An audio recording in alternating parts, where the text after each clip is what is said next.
میں فخر سے کہتا ہوں میں بریلوی. کہتے ہیں بریلوی کا کیا مطلب ہوتا ہے؟ میں نے کہا حلالی بچہ. اعلیٰ حضرت رحمت اللہ تعالی علیہ جو کہ بریلی شریف میں پیدا ہوئے تھے، تو اس نسبت سے ہم بریلوی کہلائے. بریلوی کوئی نیا فرقہ نہیں ہے معاذ اللہ. یعنی بریلوی مانے وہ کہ جو رسول اللہ صلی اللہ تعالی علیہ وآلہ وسلم نے ہمیں جو عقائد بتائے، جو قرآن و حدیث کے عقائد ہیں، جو صحابہ کرام کے عقائد چلے آ رہے تھے، تو وہ عقائد اعلیٰ حضرت رحمت اللہ تعالی علیہ نے ہم لوگوں کے اندر اتارے. تو یوں اس نسبت سے ہم بریلوی کہتے ہیں. اور دوسرا یہ کہ ہمارا مسلک بریلوی نہیں ہے، مسلک ہمارا اہل سنہ والجماعت. ہمارے مسلک کا نام بریلوی نہیں ہے. کہ مسلک کی کوئی نسبت کسی شخصیت کی طرف نہ کریں، نہ کسی مدرسہ کی طرف کریں، نہ کسی پیر کی طرف کریں، نہ کسی خانوادے کی طرف کریں، نہ کسی شہر کی طرف کریں. مسلک کی نسبت صرف مصطفیٰ کی طرف اور جماعت صحابہ کی طرف رہے گی.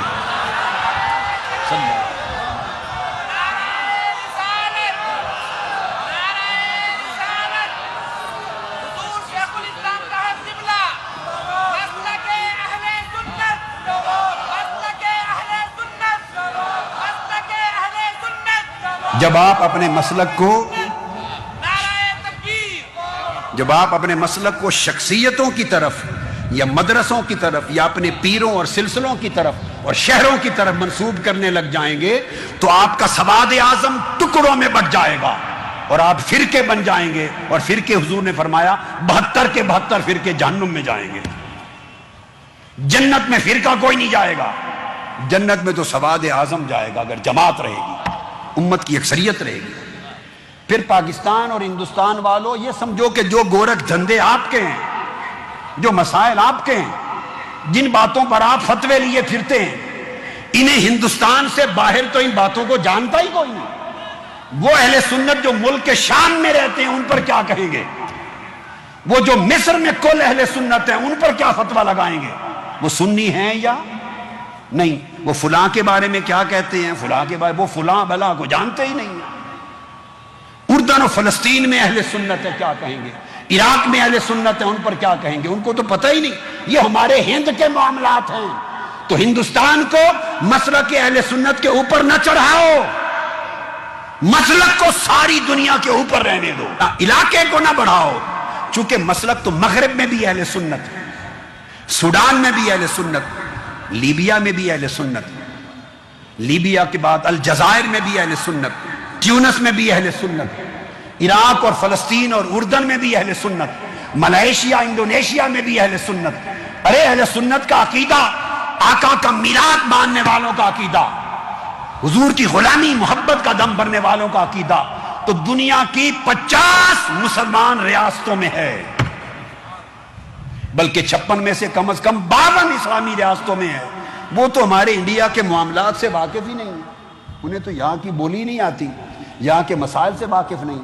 اگر آپ مسلک کے فیصلوں کے لیے یہاں کے گورکھ دھندے اور فتوے اور پمفلٹ اور تماشا شروع کر دیں گے تو ساری امت کہاں جائے گی؟ لہذا مسلک کی ایسی تعبیر کرو جو پوری امت مسلمہ کو قبول ہو اور ساری امت میں اہل سنت ایک ہی دھارے میں نظر آئیں، تاکہ اہل سنت سمندر نظر آئے، چھوٹے چھوٹے ندی نالے نہ بن جائیں، اہل سنت